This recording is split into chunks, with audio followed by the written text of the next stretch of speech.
ನಾವು ಪ್ರಶ್ನೆನೂ ಮಾಡ್ತೀವಿ. ಅಂಗೈ ಹುಣ್ಣಿಗೆ ಕನ್ನಡಿ ಬೇಕಾಗಿಲ್ಲ. ರಾಹುಲ್ ಗಾಂಧಿಯವರ ಎಡವಟ್ಟುತನವನ್ನ ಬಹಿರಂಗಗೊಳಿಸಿದ್ದೇ ಅವರ ಅಪರಾಧ. ರಾಹುಲ್ ಗಾಂಧಿಯವರ ಎಡವಟ್ಟುತನವನ್ನ ಬಹಿರಂಗಗೊಳಿಸಿದ್ದೇ ಅವರ ಅಪರಾಧ. ರಾಹುಲ್ ಗಾಂಧಿ ಚುನಾವಣಾ ಆಯೋಗದ ಆಯುಕ್ತರ ಮೇಲೆ ಆರೋಪ ಹೊರಿಸಿದ್ರು. ಚುನಾವಣಾ ಆಯುಕ್ತರು ಕಾಲಕ್ಕೆ ಸರ್ಕ್ಯುಲರ್ ಹೊರಡಿಸೋದು ಬಿಟ್ರೆ ಅವ್ರ ಹತ್ರ ಇನ್ಫ್ರಾಸ್ಟ್ರಕ್ಚರೇ ಇರಲ್ಲ. ಅವರಿಗೆ ದೆಹಲಿನಲ್ಲಿ ಒಂದು ಕಚೇರಿ, ಬೆಂಗಳೂರಿನಲ್ಲಿ ಒಂದು ಕಚೇರಿ ಸಿಬ್ಬಂದಿ.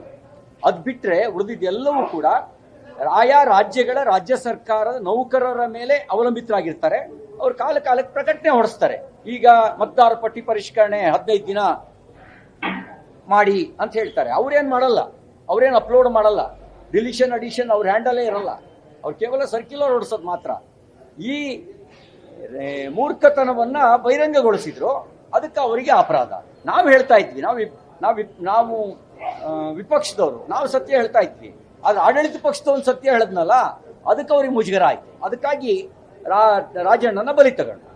ರಾಜಕಾರಣದಲ್ಲಿ ಷಡ್ಯಂತ್ರ ಇರ್ತವೆ, ಅದು ಸತ್ಯ ಹೇಳಿದ್ದಕ್ಕೆ ಬಲಿ ತಗೋಬಾರ್ದು. ರಾಜಕಾರಣ ಅಂತ ಹೇಳಿದ್ರೆ ತಂತ್ರ ಷಡ್ಯಂತ್ರ ಎಲ್ಲ ಇರೋದೆ, ಆದ್ರೆ ಸತ್ಯ ಹೇಳಿದಕ್ಕೆ ಬಲಿ ತಗೊಳ್ಬಾರ್ದು. ನಾನು ಹೇಳೋದು ಅದನ್ನ ಮಾಡ್ತಾ ಇದ್ದಾರೆ. ಸ್ವಾಭಿಮಾನಿ ಸಿದ್ದರಾಮಯ್ಯನವರು ಎಲ್ಲೋ ಏನಾದ್ರು, ಸ್ವಾಭಿಮಾನಿ ಸಿದ್ದರಾಮಯ್ಯನವರು ಈ ಗುಲಾಮಗಿರಿಯ ನೇತೃತ್ವ ವಹಿಸ್ಬಿಟ್ಟಿದಾರಲ್ಲ, ಎಲ್ಲೋಯ್ತು ನಿಮ್ ಸ್ವಾಭಿಮಾನ? ಎಲ್ಲೋಯ್ತು?